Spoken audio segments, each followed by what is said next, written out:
back with Marvel's Wrecking Crew Thunderball. Here's the top of the card. Marvel Universe Build-A-Figure Collection Arnim Zola series. And it shows Pile Driver as well because he is the running change to Thunderball. Includes the head and control rod to build Arnim Zola. Here's the head and the control rod and Thunderball in his package.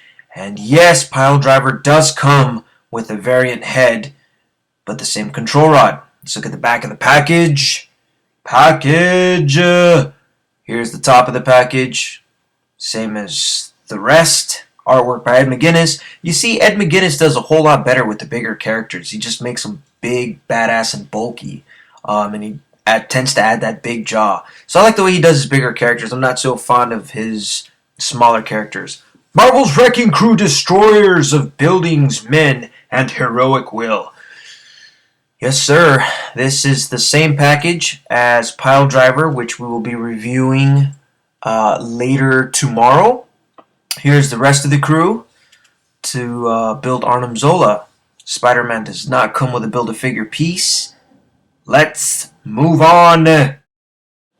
Okay, let's see here. Tales of Arnim Zola 2 of 6. Okay, let's see who. Let's see what the surprise is here. Who's on the bib? Oh, Red Skull. Could this be a hint? Could this be a hint that we're gonna get a Red Skull? You know, I keep thinking to myself, are these hints that we might get these characters later on down the line? I don't know. Here's a little tidbit of the story. Make sure you read them in order. So this is 2 of 6. You want to start with 1 of 6. Here's the directions to build Zola, Arnim Zola, and it tells you right here basically it comes with the head and control rod. Here's the head, right? Pops in there. Here's the control rod. We'll get into Arnim Zola later. Fumble. Here is Thunderball. Thunderball. What an awesome figure. And I like the fact that they went ahead and used the Hulkling / Warpath / Crossbones body for this character. You know, with some minor tweaks to the body and the hands, and of course a new head sculpt. This figure came out really badass. Awesome. And the articulation is great. Everything works on the figure. And you know, a few things that people didn't like about it, you know, like the ball and chain, it being in a pre-posed position and stuff like that. But let's talk about that. Here's the ball and chain. I like the way it was painted. I think it looks decent and it looks cool. There's pros and cons to the ball and chain being pre-posed and molded this way. The plastic is a little bendable. You know, don't be afraid, it won't break. Check this out. I'll pull this all the way out. You know, don't be afraid. It's a soft plastic. You know what I mean? If yours breaks, go ahead and blame it on me, and I'll send you an extra ball and chain. Since I have an extra one, it also comes with Pile Driver, so it's fine. I'm okay with this, and you know, I mean, you could put it in pre-positioned poses, like we'll get into in a little bit. For example, if you want it kind of holding up in the air like this, you know, see, it stays. If you had individual chain link, it would just stay on the floor the whole time and you'd have to run wire through it. The head does pop off. These are coming out with peg holes. Here's the head sculpt. Very nice head sculpt, huh? I like that. Very cool. I think they're doing a great job with the head sculpts. You know, a couple of the characters' heads that were sculpted on some of the other figures were a little big. So I don't know if Hasbro is, you know, maybe the guy that's sculpting the heads for him is tending to run a little big on the heads. You know, maybe he likes big heads. Maybe he does work with bobbleheads, and now he's transitioning to Marvel Legends. I don't know, man. But the heads are big on some of the characters. Check out the range in motion. Looks great. Here, can you guys see the wash? There's actually a dark yellow in the creases of the muscle. That's not shadowing. There's a dark yellow. And it actually runs on the gloves too. There's kind of a nice darker yellow overspray on the figure. The green, however, doesn't have any detail. Let's get into the articulation here.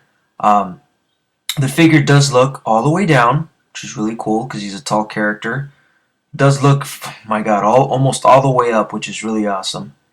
And looks side to side, and it kind of moves around in that ball peg. So kind of if you want to give it a head nod or whatever, gives the figure character.